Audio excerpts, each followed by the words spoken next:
I've been wanting to say this for a very long time. It is race week, ladies and gentlemen. This week on Friday, the Formula 1 29 season will kick off with FP1 and FP2, but we've still got a few more teams to cover in our build up to 2019, and today we're going to be focusing on Alfa Romeo, the return of Alfa Romeo.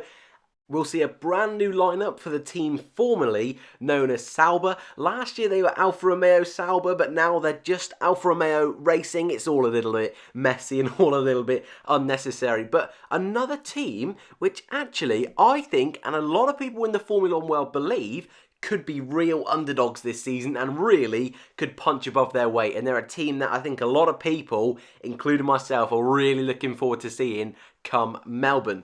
Lots to talk about with Alfa Romeo, and they're a really unique team. We talk about Williams, McLaren maybe falling away from grace, but Sauber, as they were known, now Alfa Romeo, have sort of been through that downward decline and are now rising back up to the top. Last year finishing 8th overall in the Constructors. However, at the very end of the season, arguably, they had the 4th quickest car, especially in circuits like Russia, in the USA, and with Charles Leclerc behind the wheel, they were doing some really magic things at the end of the season. So the real question mark is going into 2019, are they going to be able to keep up that form, or are they going to slip down behind teams like McLaren that seem to maybe have a little bit more oomph this year and a little bit more going forward? And that's a real big question mark going into the season. But just one more thing before we really jump in to the nitty-gritty stuff about Alfa Romeo.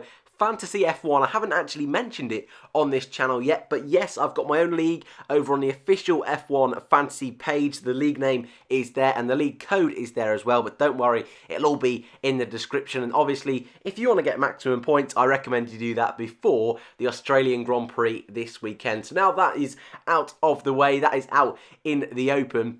Let's crack on with Alfa Romeo. These stats are a little bit skewed because obviously they are now Alfa Romeo, so officially they don't have the same stats as Sauber. So all the results from, well, the past few seasons, they're not included in these statistics. But Alfa Romeo, the team that started all the way back in the first season, 1950, and ran through to 1985, now officially returns in 2019. But as I've said a few times already, it's really Sauber. That's generally what this team is. The full name is Alfa Romeo Racing, based in Zurich, Switzerland. Team chief is Frederick Vasseur. He's doing a really good job at that team. He's really helping them move back up to the front. This team uses a Ferrari power unit. Last year, the Ferrari power unit was one of the best, or the best, on the grid, and I imagine that is going to be the case again this season, so they're going to be chuffed with that. 2 drivers world championships, no constructors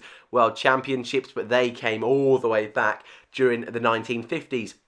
10 race wins for the team, 12 pole positions and 14 fastest laps. However, the previous team, they were known as Sauber, they've been through all sorts of changes. They had a win back in 2008, courtesy of Robert Kubica, but they were BMW Sauber back then. They also got a couple of second places courtesy of Sergio Perez back in 2012. And Kobayashi also got a few podiums for the team at the same sort of period.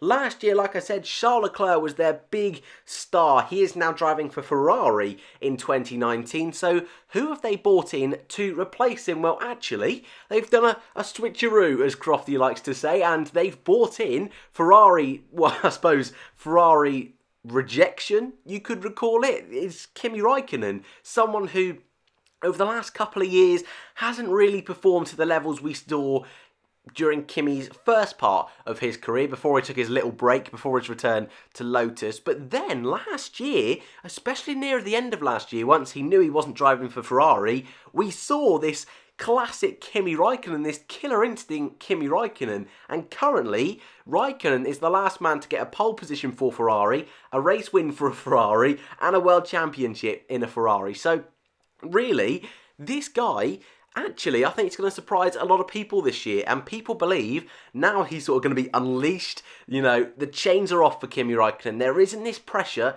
This isn't even the commercial and media pressure that he doesn't really like. He doesn't have to deal with that with Alfa Romeo. So he is going to be a new man at, well, I was going to say Sauber then, but Alfa Romeo, that's going to take a while to get used to. But partnering Raikkonen is Antonio Giovinazzi. He is someone that did actually race for Sauber back in 2017 for 2 races because Pascal Wehrlein had a back injury, so he came in last minute and I believe did a solid job. But this is his first full season in Formula 1 and is one of 4 rookies on the grid this season. Big question marks on whether he's going to be able to live up to the hype which was once there, and big question marks whether he's going to be able to keep up pace with Kimi Raikkonen. But let's start off looking at Kimi Raikkonen's stats. Born in Finland, Espoo, I think is how you say it, Espoo. That's, yeah, I probably shouldn't have started with that statistic, but that is where he is from. Born in 1997. He is the oldest driver on the grid. 103 podiums, got his 100th podium last season. 1,816 points for Kimi Raikkonen, and his Grand Prix entered is 294, meaning his 300th Grand Prix will take place this year in Monaco. What a special place to do that. He's a world champion, 2007 world champion, is his only world championship, and that came in the hands of the Ferrari team. A really solid season that was. If you're new to F1, I recommend searching out that season. 21 race wins for Kimi Raikkonen, the last being USA at the end of last season. But apart from that race in 2018, his previous race win before that was 2013, and I don't think he's going to be getting any more race wins this year unless it's a really chaotic race. 18 pole positions for Kimi Raikkonen. What is his target going to be this year? We spoke about that for each of the teams and each of the drivers, and I think for Kimi it's more for him himself. I think he just wants that fight. I think he's itching for that midfield scrap and hopefully getting a podium, maybe a couple of podiums, depending on how good that Alfa Romeo is actually going to be. But I think for this team, I've said it for a few teams, the target will be 5th. I think that's the aim, and maybe after the first couple of races, I think they'll be maybe even aiming for 4th. So for Raikkonen, I imagine he's going to try and aim for best of the rest, but for Kimi, I think we all know he's so laid back, so chilled. I think the pressure is more on this guy, Antonio Giovinazzi. Many people see this guy as the potential replacement for Sebastian Vettel when he leaves Ferrari. So, yes, he's in his first full season, and I doubt he's going to be going to Ferrari in 2020, but definitely that is a nice route for him if Vettel does indeed leave.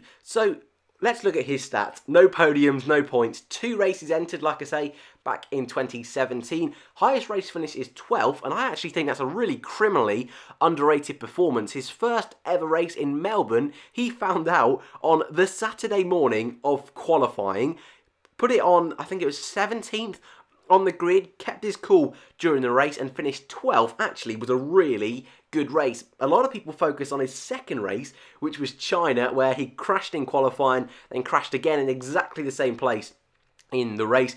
Changing conditions, a little bit damp, caught him out, but I still think this guy is very talented. Took the GP2 title down to the wire with Pierre Gasly and only just lost out to Gasly. I think he's really underrated, and I actually think he could do a really good job this year. His target, I think, will be mainly just to try and keep up with Kimi Raikkonen. And if he does want that Ferrari seat, I think he needs to be aiming to beat Kimi Raikkonen come the end of the season. I think if he's a couple of tenths off initially, that's fair enough. But if at the end of the year he's still that sort of distance away, I think Ferrari and Alfa Romeo will be a little bit hesitant, considering there's the likes of Callum Ilott, Mick Schumacher coming through the lower formulas. So I think he's got a couple of years breathing room, Antonio Giovinazzi, but he's got to really start to put some results together, especially near the end of the year. But who do I think is going to win the head-to-head? I've been a little bit critical of both these drivers, but I think both of them could have really good years, and it's really difficult to decide who I think is going to be on top, because I think Raikkonen, who I have been critical of in the past, I think is going to have a real resurgence this year. And I think with Giovinazzi, with the pressure on his shoulders, I actually think he's going to do quite well. Who do I think is going to edge it? Well, again, I think this is going to be one which is decided by one result, but I'm actually going to go with Antonio Giovinazzi. I imagine that's a bit of an unpopular opinion, so if you're going to dislike the video, thank you very much. But I really think that over the course of the year, he might just have the edge. I think it's going to be very close between these two. probably the closest of all of the pairings, but I think as the year goes on, I can just see Giovinazzi slightly having the edge, but really, I actually think this is the closest one of any of the teams this year. And as always, you can vote in the top right hand corner. If you press the little I button, you can have your say. Yesterday was the turn of Racing Point, and the results for that were 15% for Lance Stroll, 85% for Sergio Perez. So I think a lot of people are not expecting Stroll to do that well. But I'd love to know what you guys think of this one. I imagine people will generally go towards Kimi Raikkonen, but I think Giovinazzi is definitely underrated, and I think people do forget how good he has been in lower formulas, and he does have experience with this team. Drove for them last year in testing and in practice session throughout the season. I just think he's underrated. I'm showing some love for Gio, but don't get me wrong, Kimi is still one of my favourite drivers. I think he could be on the podium this year as well. But as always, yeah, I've really I've dug myself a hole now. Let's try and get out of here before it's too late. As always, thank you for watching. In the description, just one more final note. There will be the link and the code if you want to join my fantasy league to prove that all my predictions are a load of nonsense. Thank you for watching, and I'll see you in the next one.